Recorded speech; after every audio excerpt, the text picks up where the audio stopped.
Good morning. Today we are going to be reading a devotion, and it's found in my life today. And the title is called Examples of Sanctified Lives. But Daniel purposed in his heart that he would not defile himself with a portion of the king's meat, nor with the wine which he drank. Therefore he requested of the prince of the eunuchs that he might not defile himself. And that is found in Daniel chapter 1 verse 8. The life of Daniel is an inspired illustration of what constitutes a sanctified character. It presents a lesson for all, and especially for the young. A strict compliance with the requirements of God is beneficial to the health of body and mind. Not just Daniel obeyed God, but he sanctified himself and glorified God because he knew that his body is not his, that he needed to reflect on God by saying that temple is not his, but was given to him. In order to reach the highest standard of moral and intellectual attainments, it is necessary to seek wisdom and strength from God and to observe strict temperance in all the habits of life. In the experience of Daniel and his companions, we have an instance of triumph, the principle over temptation to indulge the appetite, in which we all do. All Americans have indulgence of appetite, whether that's smoking, drinking. We all want to indulge something, right? And we got to learn how to control that. And the only way is through the help of God.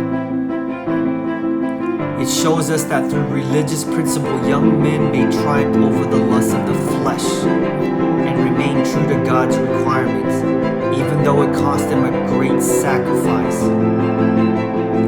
Daniel was a devoted servant of the Most High. His long life was filled with noble deeds of service for his master.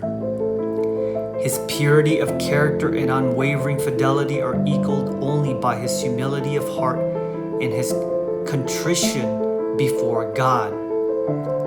Now, are we doing that today? Are we having that character of God? Are we asking God to help us to establish our characters to become more humble, meekness, and kind and loving towards one another?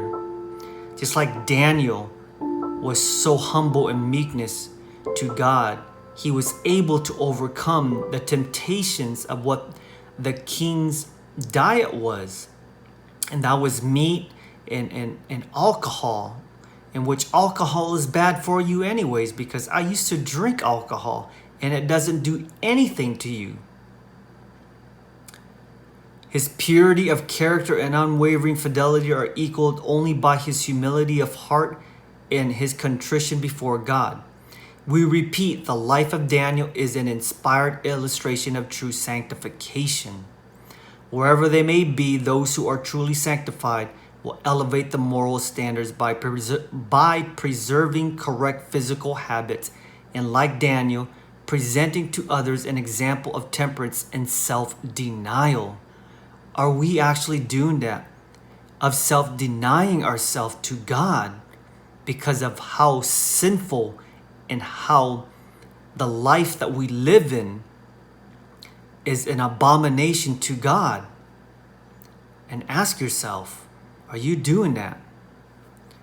With what care should Christians regulate their habits, that they may preserve the full vigor of every faculty to give to the service of Christ? He who cherishes the light which God has given him upon health reform has an important aid in the work of becoming sanctified through the truth and fitted for immorality. Today, brothers and sisters, I hope that you are taking this serious. Are we living the life of Daniel? Are we giving it everything to God and sanctifying ourselves and living a holy life? You can do that, and that is only through the power of the Holy Spirit. And I hope that you are asking God today, daily, and I hope that you are praying daily and asking God and helping you with the struggles in life, that you are going through. And remember, it's going to be a process. It's not going to happen overnight. Only through the power of the Holy Spirit that you could conquer your addictions, your appetite, your indulgence that God can help you with. And whatever that may be, because I know that God has been helping me tremendously. So remember to seek God first. And God bless.